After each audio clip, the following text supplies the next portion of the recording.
Good afternoon, everyone. Welcome to our virtual open day for the MA in Art History and Conservation of Buddhist Heritage at the Courtauld in London. Thank you for joining us. Probably are joining from different parts of the world. So, good morning, good afternoon, and good evening to all of you. My name is Sujata Megama.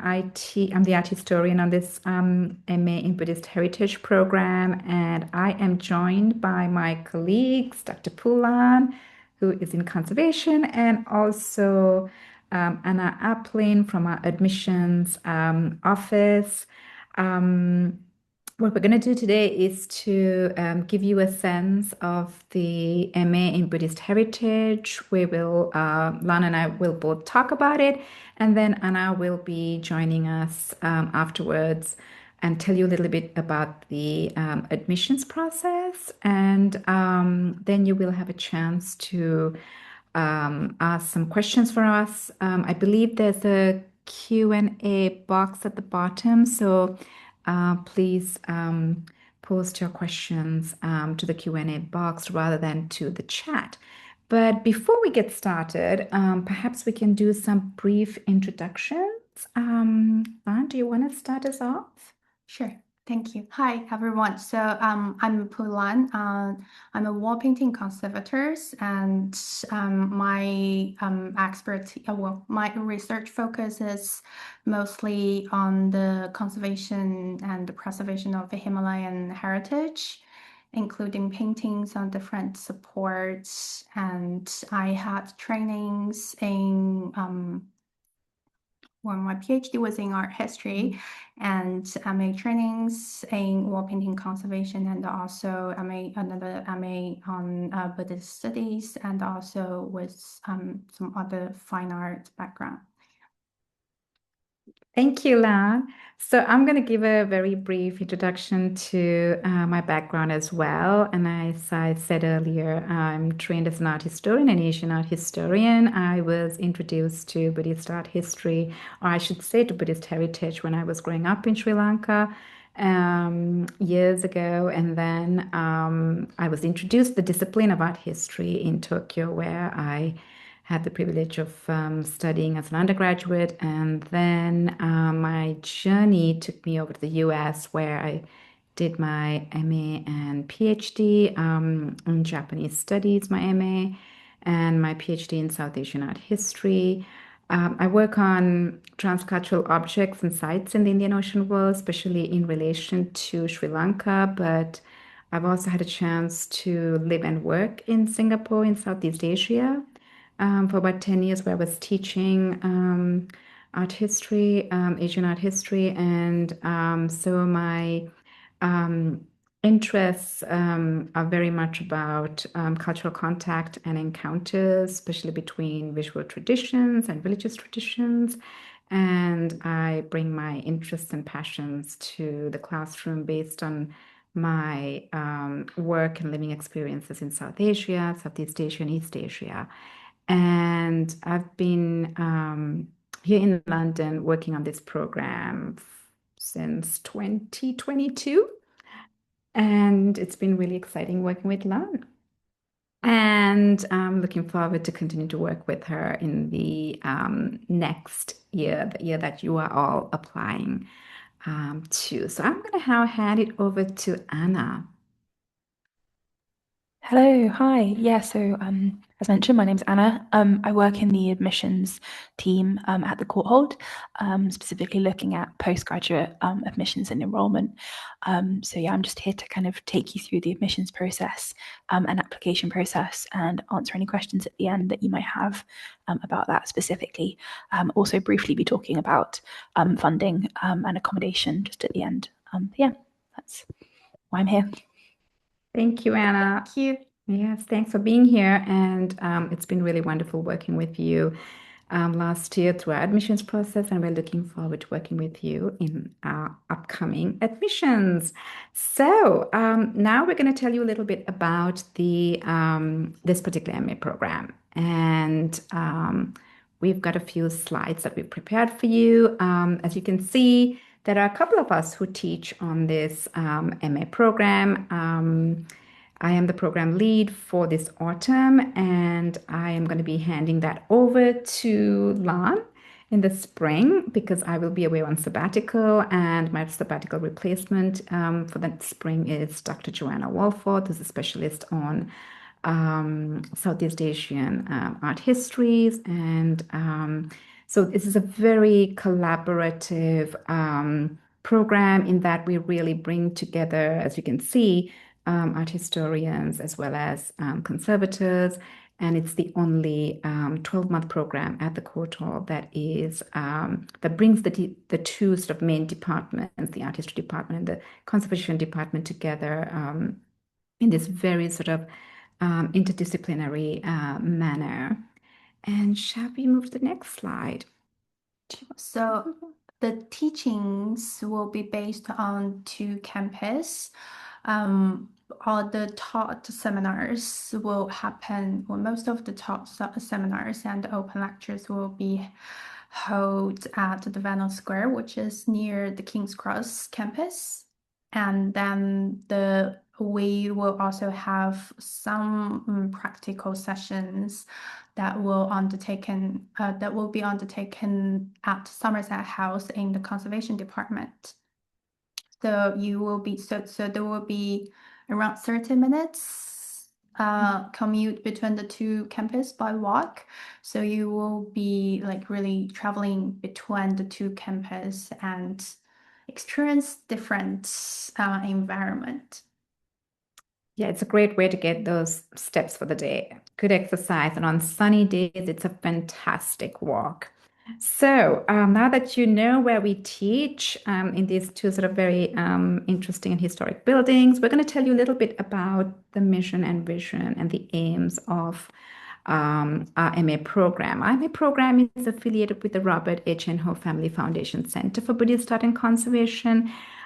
This was established in 2013 by the Ho Family Foundation with a generous gift to the Courtauld. And this MA program is run through, it's part of the center, it's run through the center and run by the art historian, the conservator who sort of teaches. It is, as I mentioned to you quite earlier, it's quite unique in terms of the MA programs, not just in the Courtauld, but also just out there. It really does something very unique in that it is very much concerned with the appreciation, developing the appreciation and the value and of Buddhist heritage, but also thinking about how to preserve Buddhist heritage. And it does this by bringing together these through different disciplines, but adjacent connected disciplines, art history and conservation. And it's only natural sort of to be located here at the Courtauld, for it to be located here at the Courtauld. And when we think of the Courtauld, it's not only a center for art history, but also a center for conservation and curating. It's also natural for it to also interestingly be located in London because we're surrounded by various encyclopedic collections, mostly colonial collections. And in this program, we really do work quite a bit, as you will see with some of the slides. We work quite a bit on these collections and the objects and the fragments from the architectural sites from the Buddhist world.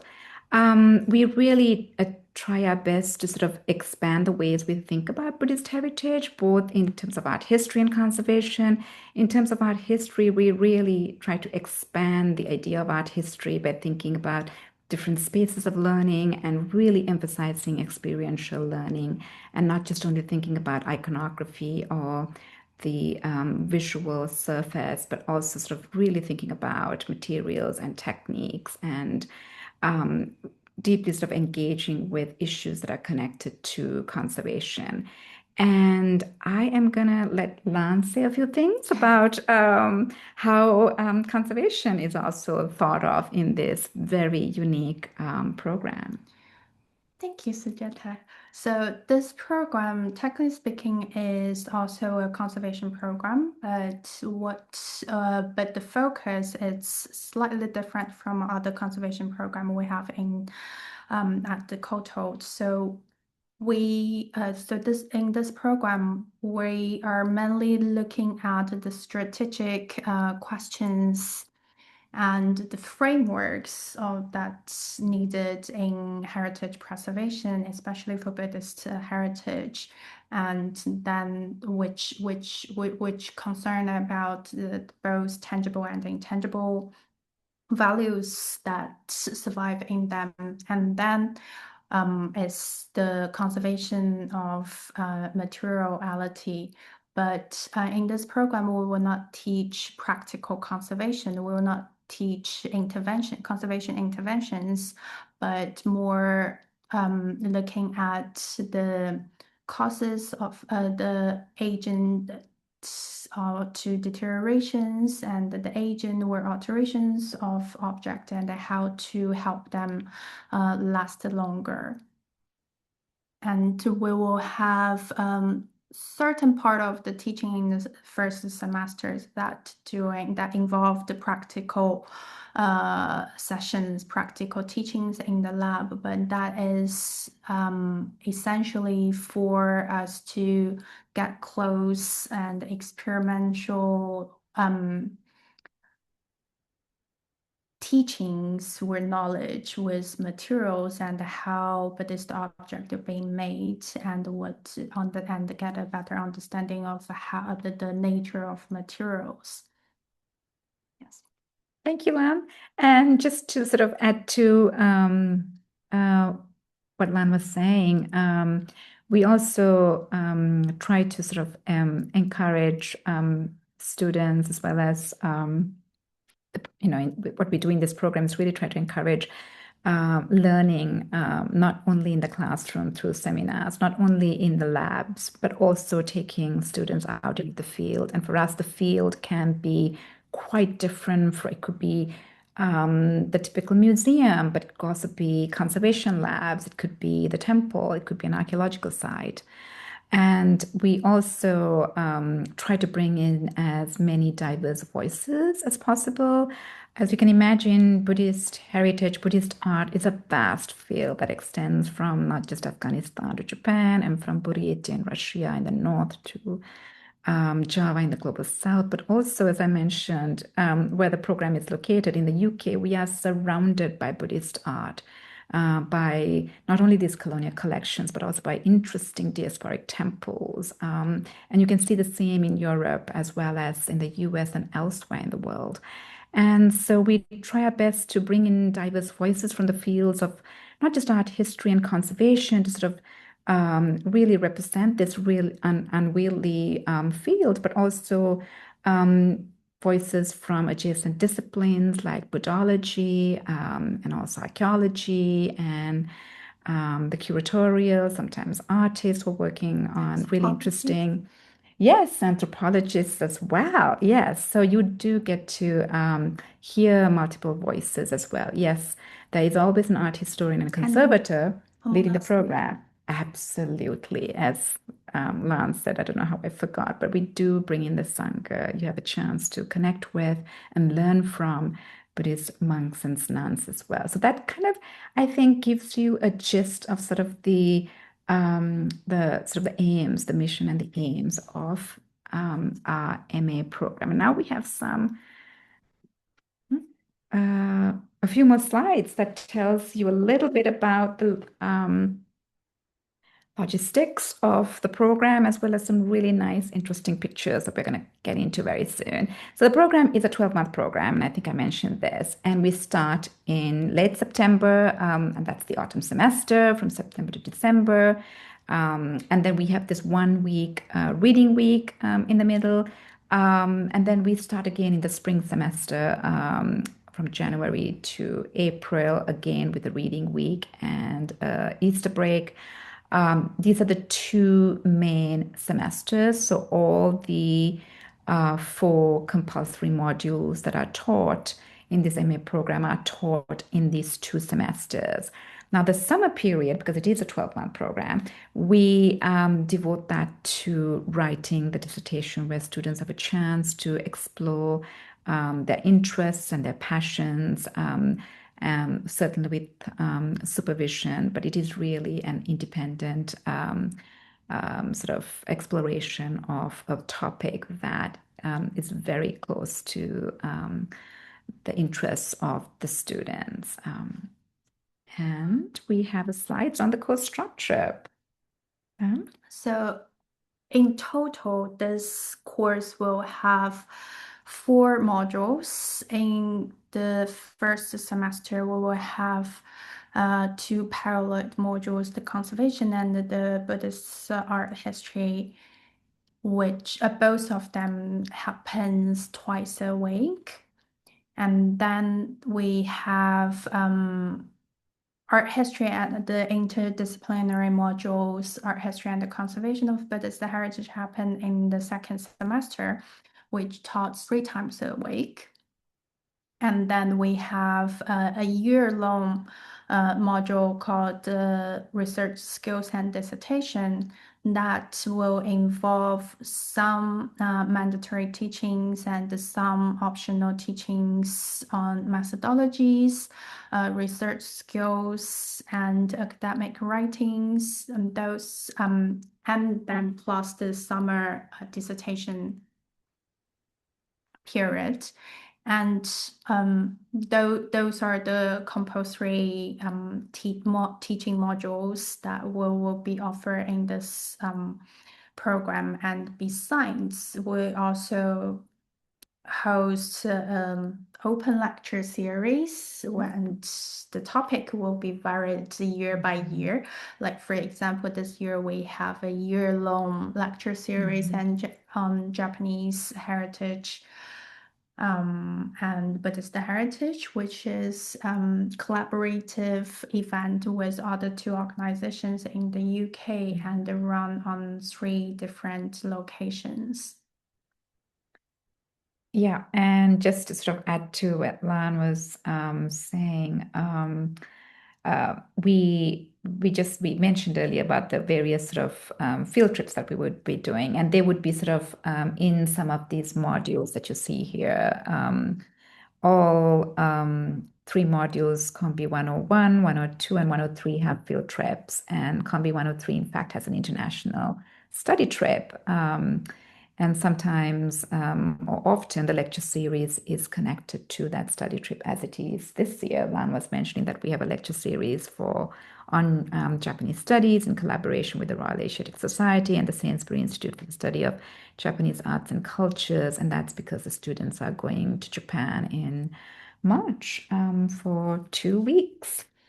And we have another slide on the course structure. Just to say that the teaching is, in fact, quite intense compared with some other MA programs in the UK. So we meet quite frequently every week, and there will be different forms of the teachings and as well as different forms of assessments. Like so in general, this is a graph to give you a sense of what kind of teaching is, or what kind of teaching component is involved in each module. So we in general, we will have taught seminars and practicals only for the conservation module, and then a lot of guest speakers from invited guest speakers who are the expertise on specific, who work on frontier of specific areas. And we also have a lot of different type of off-campus visits. Some of the teachings will be happen off-site in a museum, a gallery, or libraries, or in a conservation lab,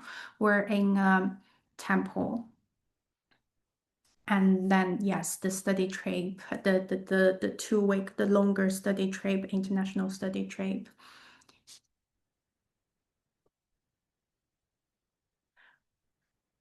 So this is just to give you a sense of guest lectures. This list here are the guest lectures were planned for the current year, which will have expertise from SOAS, VNAs, and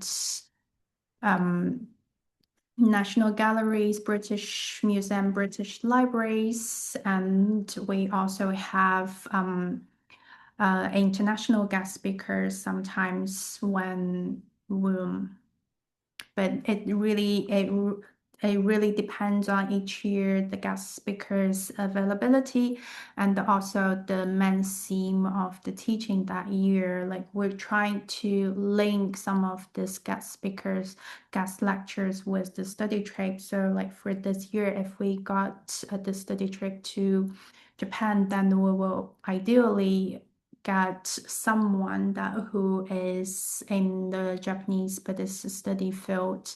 Otherwise, if we go to China, we might look for expertise in Donghua studies or in Chinese arts, Chinese Buddhist studies. So it really depends. Thank you, Lan. And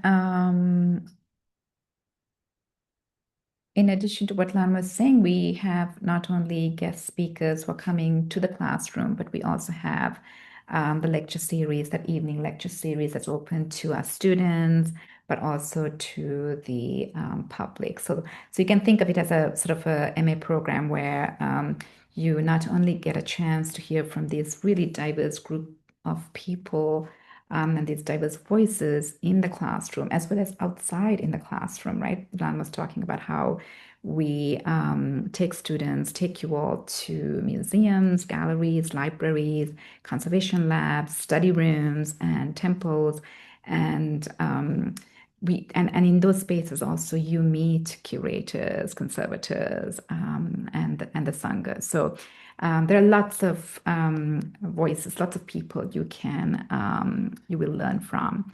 And so the next slide, oh, it's the practical session. And I'm going to give it back to Lan again to talk about what you do in the labs. So this is a relatively new element to this program. So it extended from a 2-week activities to a semester-long teaching. So each week we will have a 4-hour practical sessions that delegate to the experiment of different type of materials and the different type and the making of different type of Buddhist objects. Like this year, we looked at paintings on different support, different type of papers and textile. We also had the sections on pigment makings, both mineral and organic colorants, dyes.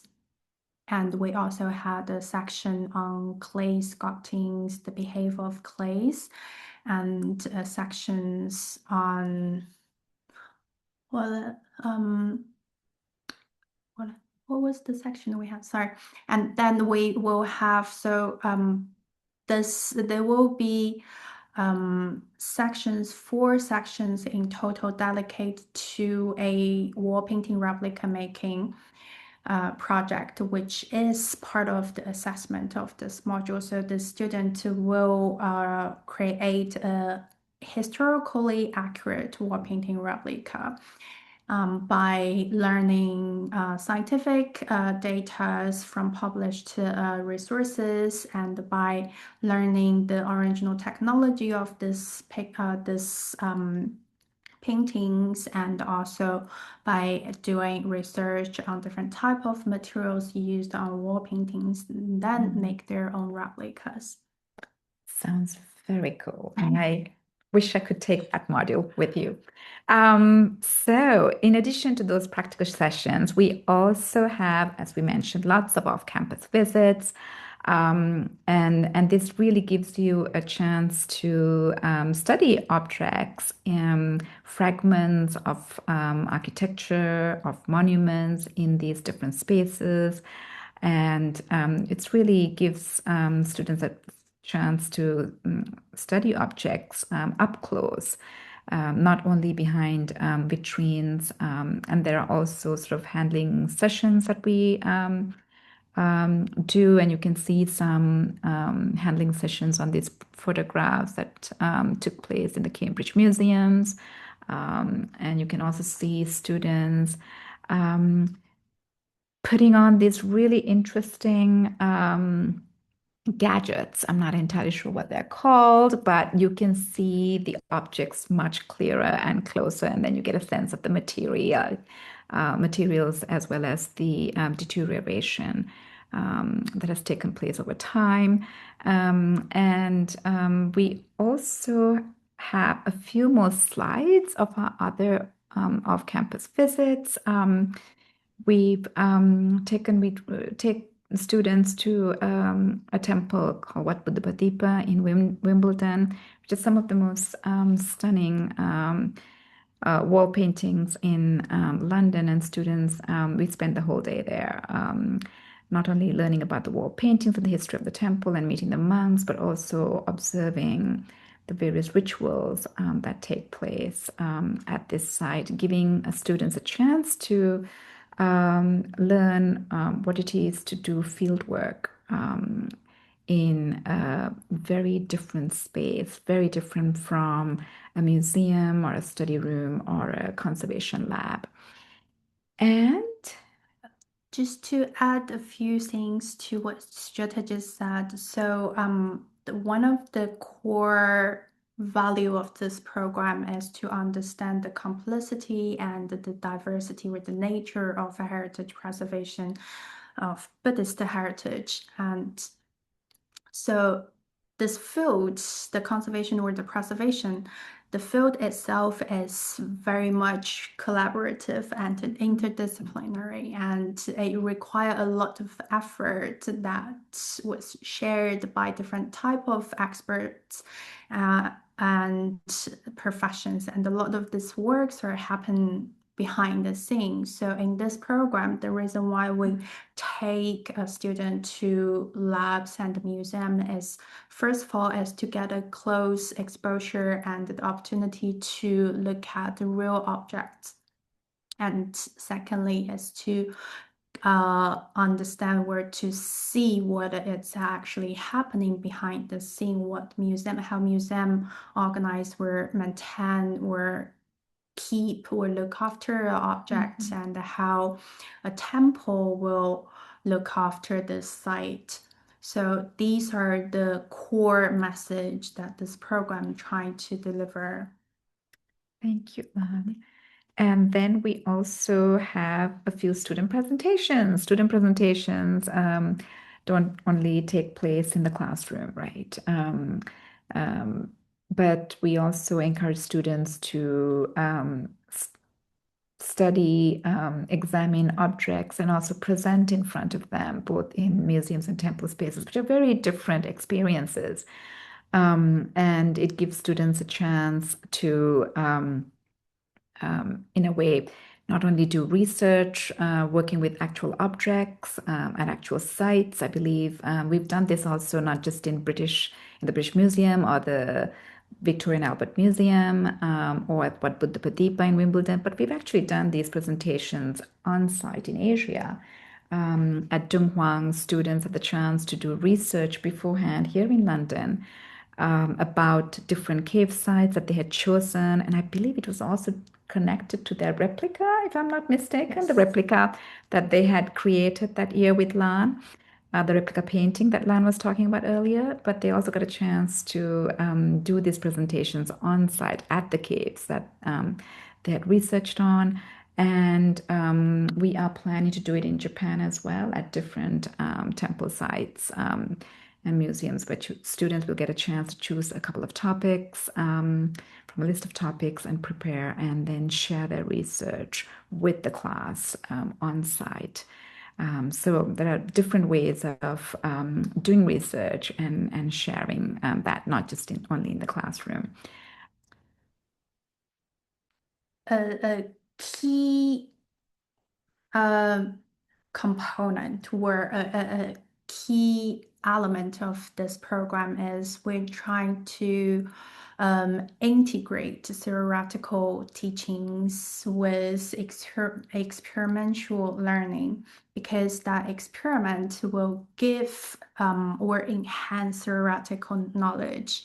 And at the end, what we really want is to give you a vision and a sense of how to make use of those theoretical things, but only by learning from text, we think it's not enough. So that's why we are trying to integrate as much as possible the experiential teaching component in different forms.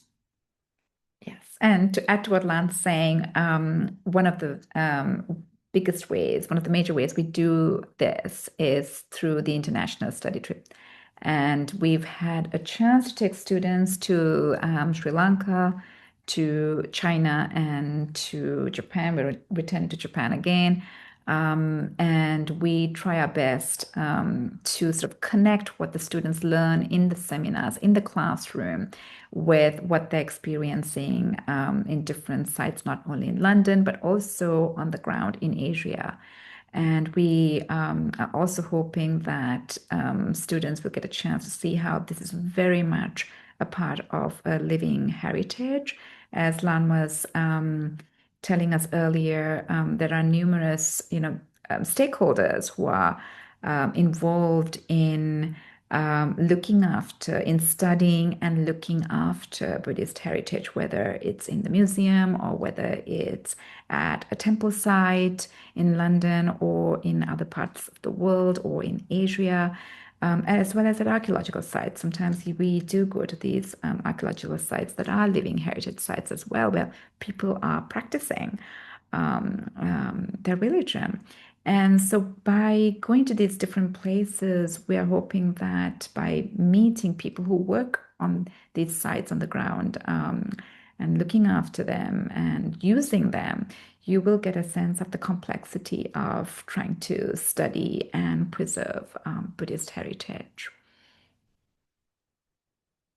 So this is just a slide that captures an event from our research forum lecture series this year, which is on Japan, that we both briefly talked about earlier. And this particular one really, I think, captures what this program is trying to do because it brings together the work of a curator at the British Museum and two conservators in trying to conserve this object um, at the British Museum. It's it's an object from Japan, Fugenemme, the deity, and they shared with us the really interesting collaborative work on trying to preserve this and restore it and put it on display. It was a really interesting event that brought not just art historians and curators, but also various conservators as well.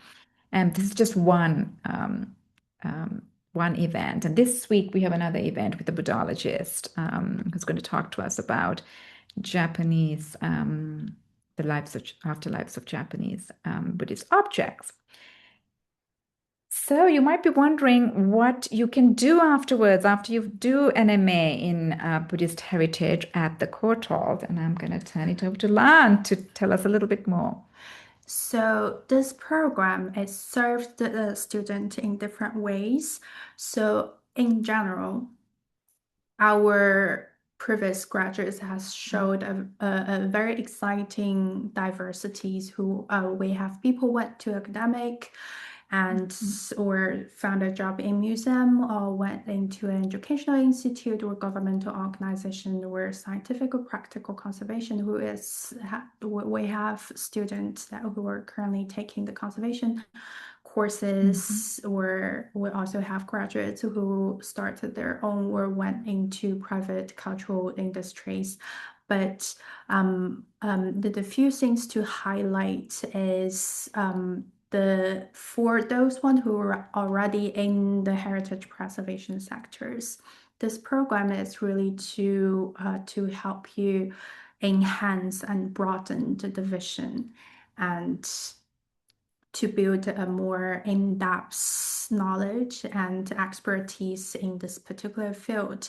But for those one who new to the field, who doesn't have background in art history conservation or curation or Buddhist studies, this really is, I would personally think it as a intermediate course that help you to develop the interdisciplinary framework, understanding of the field, and also develop or explore your own interest, and then which will send you to pursuing further trainings in different field. Like you can do art histories or specific conservations, specific type of conservations, or archaeologies, or other, or even curations.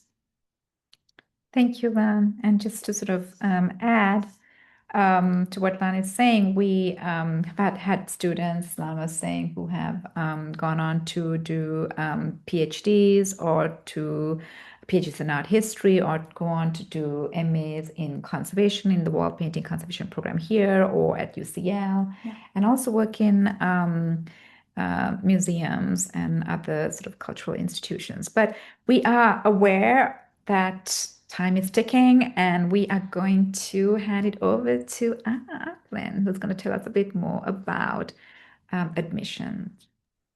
That's great. Thank you both. Yes. So I'm gonna just go through the admissions process. Stratha and Lan, if it's okay to let you know when to kind of click, that would be great. Thank you. Okay, so just starting off with some basic application date information. So applications are now open, so you can apply from now on. The application deadline is the 12th of January. So that's a kind of key date to keep in mind. It is an equal consideration deadline. So if you kind of apply by that deadline, we will aim to issue decisions from the 27th of February onwards. If you apply after that deadline, kind of applications may be considered, and decisions would be issued on a rolling basis. Sorry, Lan. Double check. So the deadline is January 12th, 2026. Yes. Sorry, that's a good point to mention. Sorry about that. It should be 2026. That's great. Thank you. Perfect. So the entry requirements for the program, if you have a UK qualification, whether you kind of are from the UK or you've studied your bachelor's in the UK, we are looking for a good 2-1 in your bachelor's degree. And although that's not to say that we don't kind of look at other forms of academic or relevant professional experience, but generally successful students will have achieved that good 2-1 in their bachelor's degree. If you're coming from overseas, or maybe your BA is from an overseas institution, we're looking for an equivalent to that good 2-1. So a kind of common example would be a US applicant. We'd be looking for a cumulative GPA of 3.3 or above. But I would really recommend taking a look at our international entry requirements website, because our international team have built up kind of a list of different kind of countries and their typical equivalent grades. So I would recommend having a look there and seeing if your kind of your particular country is listed there. And then if you had any questions, you can get in touch with us or our international team about any specifics, and we're happy to help. And then our other requirement would be English language. So we are, if you kind of your first language is not English, we are looking for evidence that you meet those English language requirements. The two key tests that we accept are an IELTS test or a Cambridge English language test. There are some other ways that you can meet that requirement though. For example, having a BA from a UK qualification, UK institution, would be a way of meeting that. But again, I'd really recommend taking a look at our English language requirements website, as it goes into a bit more detail on how you can meet that. And then if you had any questions about specifics of your circumstances, again, just get in touch and we're happy to discuss that with you. But that's great. Could I get the next slide? Thank you. Okay, so now I'm going to go into a bit more detail about the individual documents that we're looking for, starting with the personal statement. So it's a 600-word personal statement, and it gives you an opportunity to sort of expand on why you're applying for the program. So kind of key details that we're looking for or that you might want to touch on are why you'd like to study at the Courtauld specifically, any relevant previous study or projects or even your BA dissertation or work experience that might make you a strong candidate, any key relevant interests or key skills that you have in particular that are relevant for the program, what makes you stand out in particular as a candidate for the program, and then finally any career aspirations that you might have sort of linked to undertaking this particular program. As it mentions there, it's not prescriptive, so you don't have to stick to it kind of one-to-one, but it should be a good starting point to kind of build out your own personalized statement. That's great. Could we go to the next slide? Thank you. Okay, so we are also looking for a written work sample. So the word limit is 3,000 to 5,000 words. Preferably, this would be from your BA dissertation, and where possible on an art historical or historical subject. However, we do appreciate that some people might have not yet finished their BA dissertation, or they might have done their BA a little while ago. And so in those cases, you can provide an essay of suitable length or even 2 essays, which combined don't exceed the word limit. So that's also an acceptable way you can kind of approach that. We do just ask that regardless of what you submit, you just give us some context on what we're looking at. So, for example, this is my 3rd chapter in my dissertation, just so our reviewers know what they're looking at. But yeah, that's great. Again, if you had any questions about the specifics of what you're submitting, just reach out to us, and we're happy to discuss it. But that's some general guidelines. Great. Can we go to the next slide? Oh yeah, sorry, Lan, go for it. I'm just thinking that in the case if you come from a science or conservation or archaeology background, it is okay. We also really appreciate that writing samples from those fields. So if it doesn't have to just be art history. Yeah, that's right. And really kind of expanding on what both of you guys have said, what we're really looking for is an example of your ability to write academic kind of language, like your academic style. So if you don't have writing in any of those subjects, but you have a really strong essay from a different subject, that's okay as well. It's just we're kind of looking for your academic writing, really. Yeah. So thank you. That's great. Yeah, if we could go to the next one, that'd be great. Perfect. Thank you. Okay, so academic transcripts. These are really important. What we need is your official transcripts from all your previous degrees, and interim transcripts if you're kind of currently studying a degree. This might sound a little bit silly, but what we're really looking for is your overall grade, your final overall grade. Sometimes, especially with international qualifications, those might not necessarily be on the transcript. So if they're not on the transcript, we would ask that you reach out to your university and request a letter that has that confirmed final grade. That's just something to kind of check on your end, just to make things smoother. We'll request it if we kind of can't see it, but just to flag that now.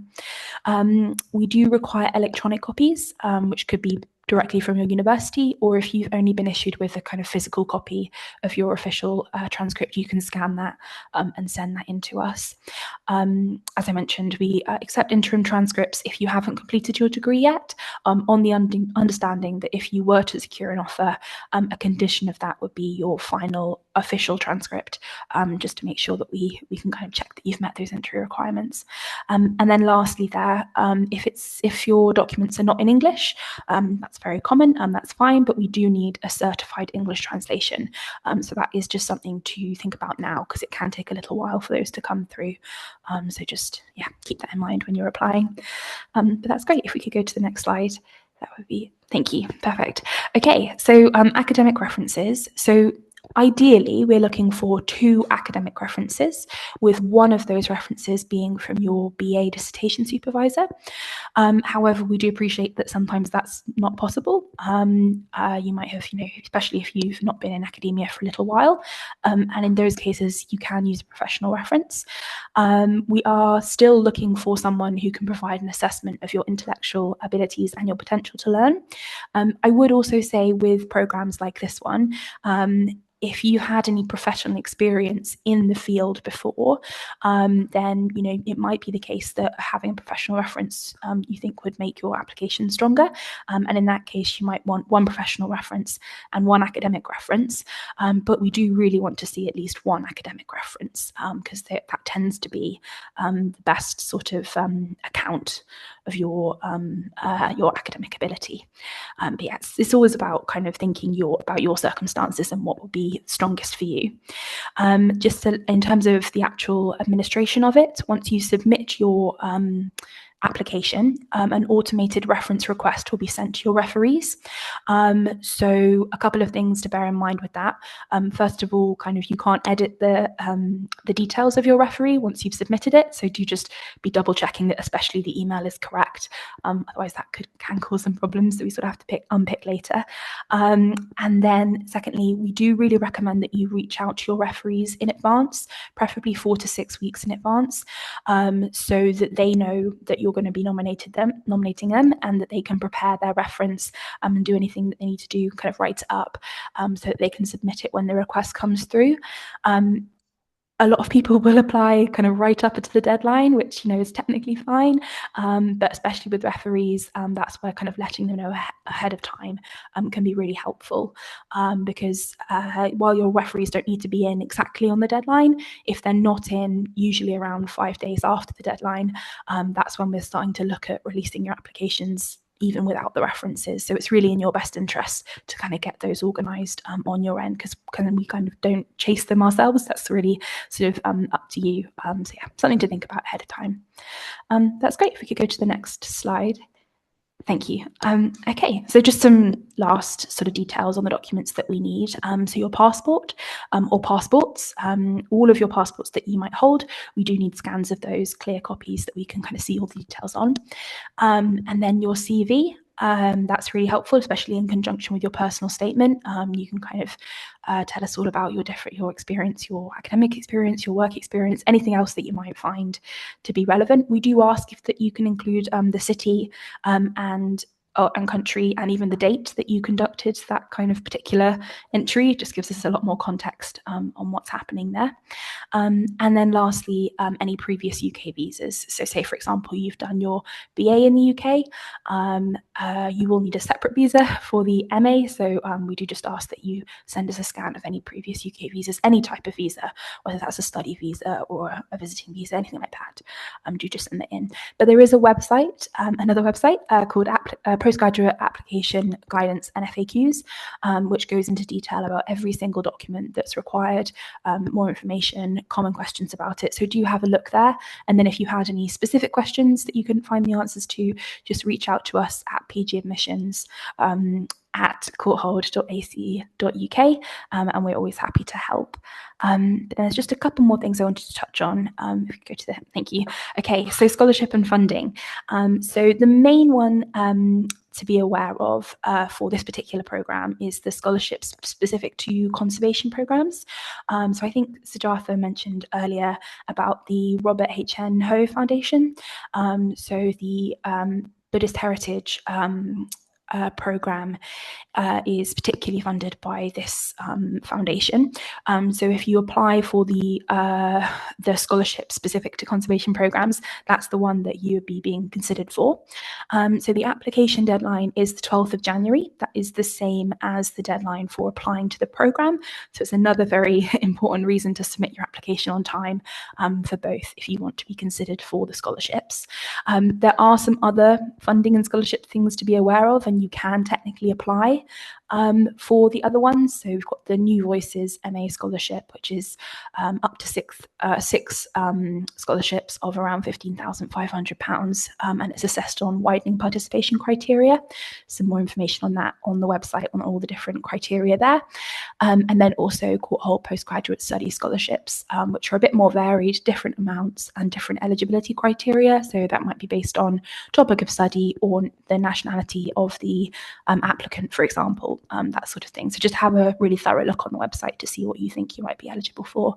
And then just a couple more things to flag. There's the UK and US loans. Those are kind of government loans. If you think you might be eligible, again, have a look on our website. It's got lots of information there, and then reach out to us if you have any questions. And then the alumni loyalty scheme, which is if you've done a degree with us before, so some people might have done their BA with us, you'll be eligible for a 10% discount. So you don't have to do anything. It's automatically applied, but it's just good to know about.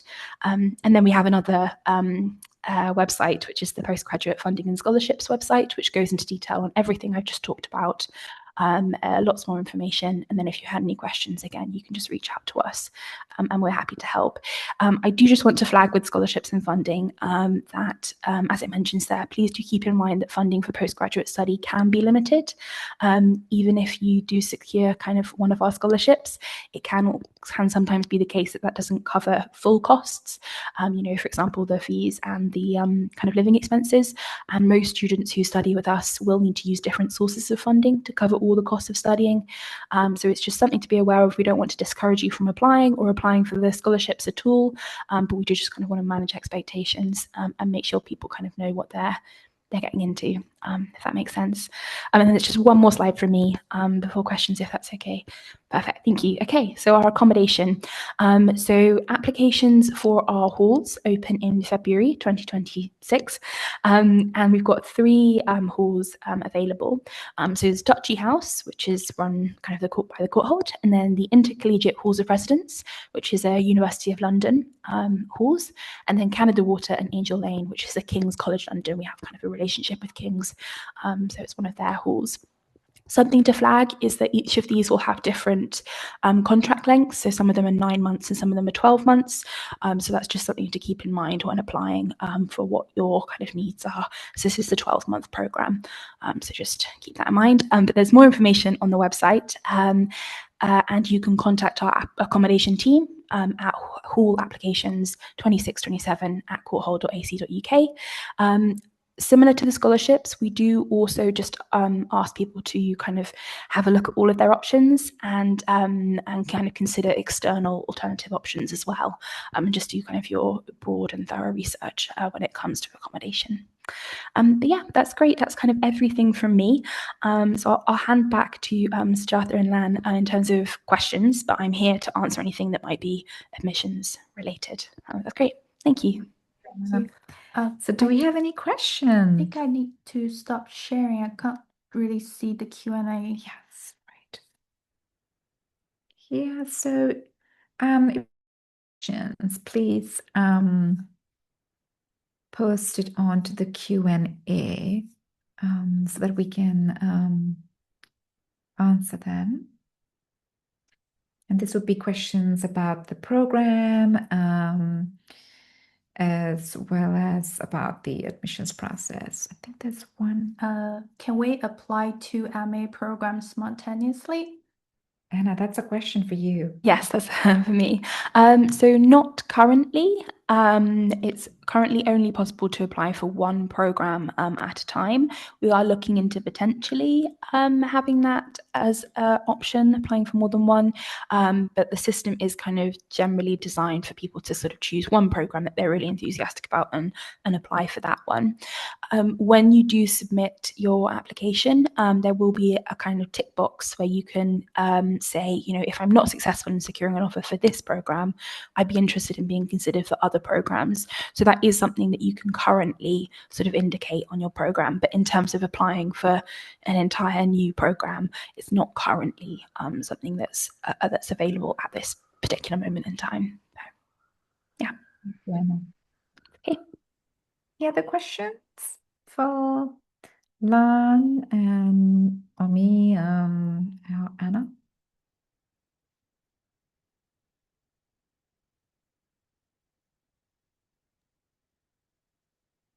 you can't think of them now, you can always reach out to us kind of at a later time.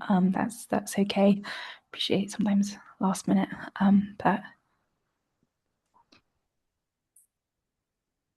how much of the program is divided in between Buddhist art from South Asia, Southeast Asia, versus East Asia? That's a great question. Try our best. As I was saying, the Buddhist art world is vast. It's a very unwieldy field. And we try our best to cover South Asia, Southeast Asia, and East Asia in different ways in the different modules. And this could be sort of in terms of looking at different types of objects. Lan was earlier talking about the practical sessions where you'll look at different materials, and sort of we kind of do that in the art history module by thinking about different types of objects like ritual objects or monuments. Or thinking about wall paintings. And if we take sort of a category like that, we try to hit as much as possible the three different regions. And of course, we don't want to forget Central Asia as well. And because we are in London, we do have access to lots of the encyclopedic collections here, the colonial collections, which have objects. And fragments from those different regions. And of course, we encourage students to follow their passions, their interests in the various assessments that are in the four modules, the four compulsory modules. And those are opportunities for y'all to sort of really specialize on and develop your interests, whether it's art from South Asia, Southeast Asia, East Asia, Central Asia. Yeah, I think in principle we are trying to not focus on any particular region or period, but to introduce the diverse Buddhist words and the diverse type of variations in Buddhist heritage and objects. But however, the weight of certain region or types of object can vary from year by year and also depend on the expertise of lecturers and the guest speakers. So like, for example, for me, my teachings will be using a lot examples from Himalaya regions, from China and from Mid East, from Central Asia, but plus some Japanese ones. But Sujata as experts on South Asia Buddhist arts, you will be hearing a lot about Sri Lankans, Indians, and other arts from that region. So it really, really, really diverse.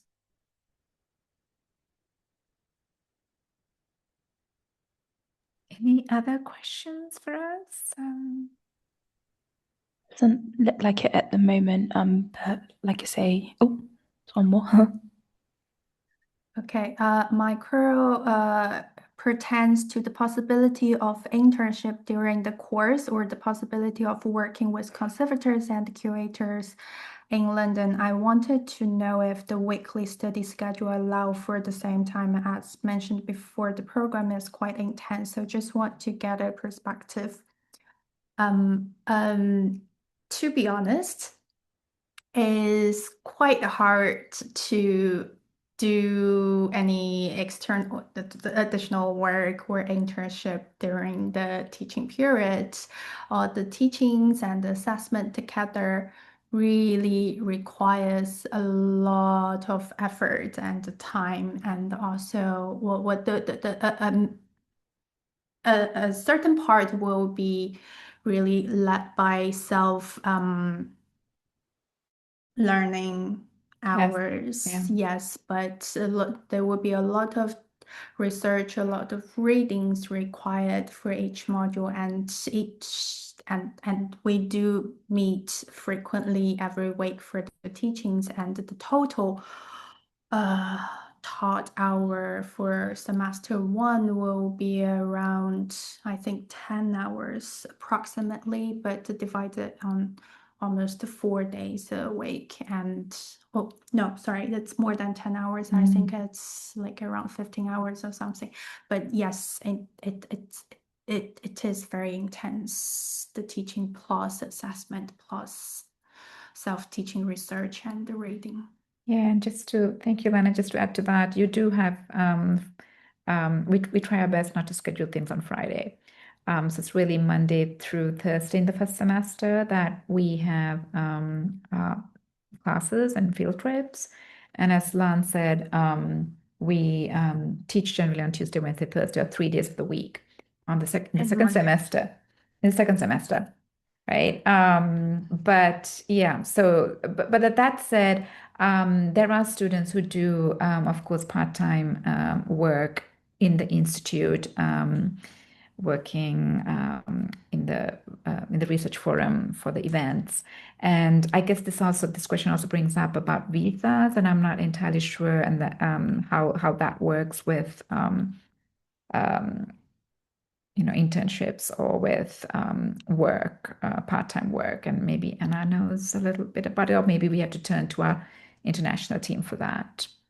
Yeah, just generally there are kind of work restrictions when it comes to study visas. So it's definitely something to factor in. And it kind of ties back to what I was talking about in terms of funding the course. You kind of have to factor in everything that Lan and Sujatha have just mentioned about the intensity of the course. And also, especially if you're an international student, kind of the restrictions that will be there in terms of working. I would recommend, if you had particular questions as an international student, reaching out to our international team, because they'll be able to kind of discuss a bit more about your circumstances in particular. But generally, yes, there are restrictions on working if you do require a student visa. Yeah. Thank you, Anna. I'm aware of the time. I think we need to let you all go, but thank you so much for joining us today. And if you have any questions, as Anna was saying, you can always reach out to the three of us and we'd be happy to answer them. So thank you again and take care. Thank you. Have a good rest of your day. Bye. Thank you. Bye.